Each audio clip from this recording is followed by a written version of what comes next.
Take 5. Alright, so, my videos keep cutting me off, but this is my book, The Way of the Wolf. Finished it about 2 weeks ago.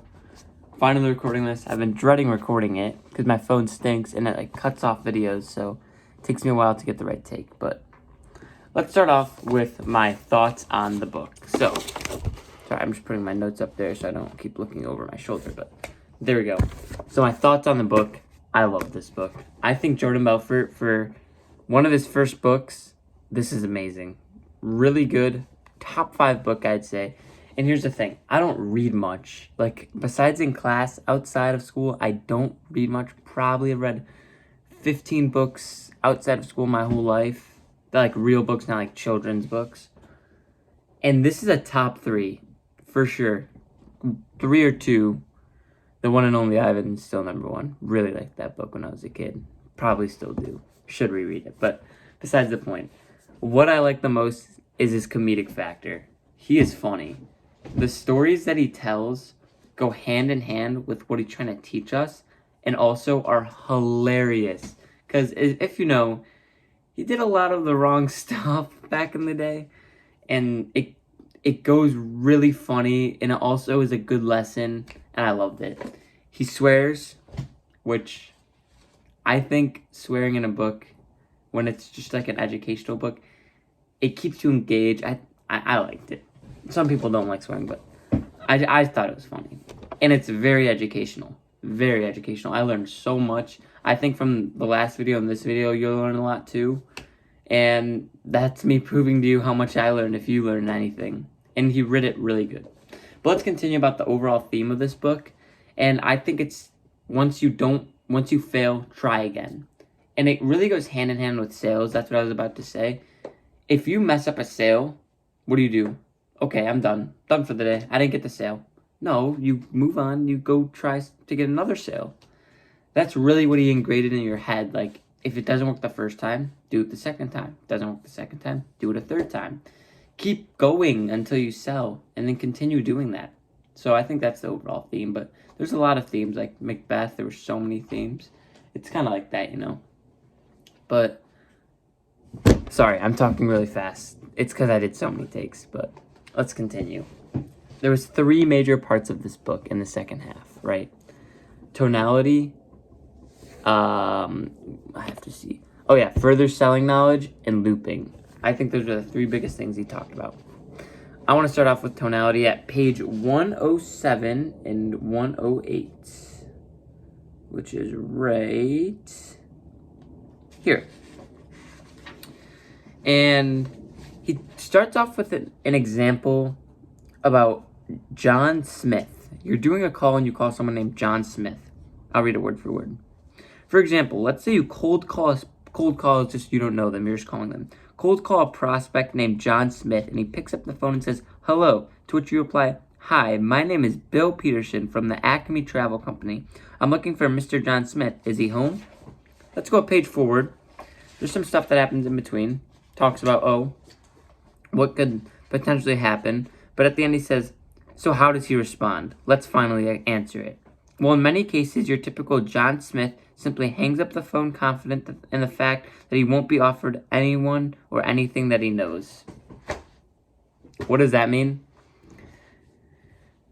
When you continue reading this book, he tells you what he's really trying to get at is you really have to set the tempo off the first 4 seconds of the call. Those are the most important times in the call. Every scam call salesman, they all do the same thing. "Hi, my name is blah blah, and I'm with blah blah blah, and this. We want to sell you this." He's saying switch it up. Be unique. Make it so, "Oh, that's cool." Or do a hook like when we do readings. That's what he's talking about. And probably about the first 20 to 30 pages of this first half. And I wanted to go to page 30 as well. This quote I really liked. "Remember, it's your words that move a prospect logically, and it's your tonality that moves your prospect emotionally." Just think about that for a second. The words you're saying is what, this person's smart. I should trust this person because everyone likes smart people. What do people think? Oh, smart people, I'm not going to work with the smart person. No, everyone likes the smart person. You know what I mean? And it continues to say, the tonality moves the prospect emotionally. What does that mean? What really gets the sale, he says, is how their emotions feel. If they don't feel good or they feel uneasy about a sale, they won't do it. So you really have to use that tone, make that connection, get them to do the sale. But those were the two things I wanted to touch on about tonality. And let's continue with further selling knowledge at page 144. Okay, I'm going to have to give you some prologue example to what happened here. So there's a rookie who comes into the office of the boss, which is Jordan Belfort, the person who made this book. And he's like, hey, Jordan, I'm not getting any sales. I need help. I don't know what I'm doing wrong. Jordan Belfort goes, okay, well, here, sell me this pen. He goes, oh, well, it's a really nice pen. It draws great. It feels good in your hand. And then Jordan's assistant comes in and says, I know your problem. I taught Danny this. I can teach you it. Danny, sell me this pen. And Danny goes, okay, I will. And he goes, well, you have a whole bucket of pens that look just like this one. And then, here, I'll read exactly what it said. He proceeded to throw it in my face and said, F word off, because you don't need it. You already have it. What he's saying is that I learned from this, that he continues to add up on. Don't try to sell a product to someone who doesn't need the product, because then you're wasting your time. Unless it's like an amenity, like, oh, like a, I'm trying to find an example near me. Like, let's say a mask, a cool mask. No one needs a cool mask, but people could still want it. Those things, you can try to sell that to anyone. A pen, I mean, that's a bad example, but you know what I mean. Like, a computer, don't try to sell a computer who's not in the market for a computer. They clearly won't buy a computer. Like, yeah, there's a chance, but a lot of the time, you're just going to be wasting, he's saying. Which he learned when he was doing the penny stocks. Let's continue. There was one other part that I wanted to add up on. Oh, about the 310s. So we did learn about the first 5 310s in the first video. And then in the second half of the book, he told us about the last 5. So I just want to read them out to you, which is on page 180, which I'm going to right now. Okay. I'm just going to read out the last 5. Right here. Rule 5. Ask each question using the right tonality. Use the correct body language on the prospect's response. Always follow a logical path. Sorry, they're all on different pages for these. I don't know why. Make mental notes. Don't resolve their pain. Always end with a powerful transition. And stay on the straight line. Don't go spiraling off to Pluto. So they were all on different pages because he explained after them. My favorite is the 10th. Want to know why? Because the 1st and the 10th are the exact same. Don't go spiraling off to Pluto. Stay in the straight line. In the first video, I showed you that chart where it said in the boundaries, out of boundaries, Pluto and Uranus.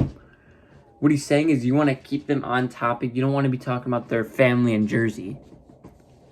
Don't go off to Pluto. That was my favorite part of these 310s. I really like them. They were very educational. And honestly, he explained them as the rules to straight line selling were the 310s. I don't know why they're called the 310s too, but I guess it is. I don't know. He didn't even explain it. I'm going to have to look it up. But now let's talk about looping.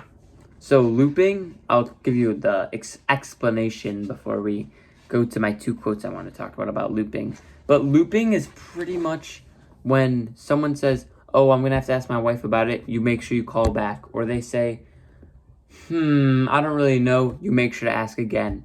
It's just continuously until you get an answer and you get around those questions. That's the answer to the questions. Whenever they're like, I don't really know, you loop with them. And you take the topic off for a little bit and then you ask them again a minute, 2 minutes later. But I'm going to go to page 229. which is right here. One of the last pages of the book. Alright. Let's say Bill didn't buy after the first loop. Instead, when you ask to order the second time, he says, "It sounds really good. Why don't you give me your phone number and I'll call you back in a few days." Your actual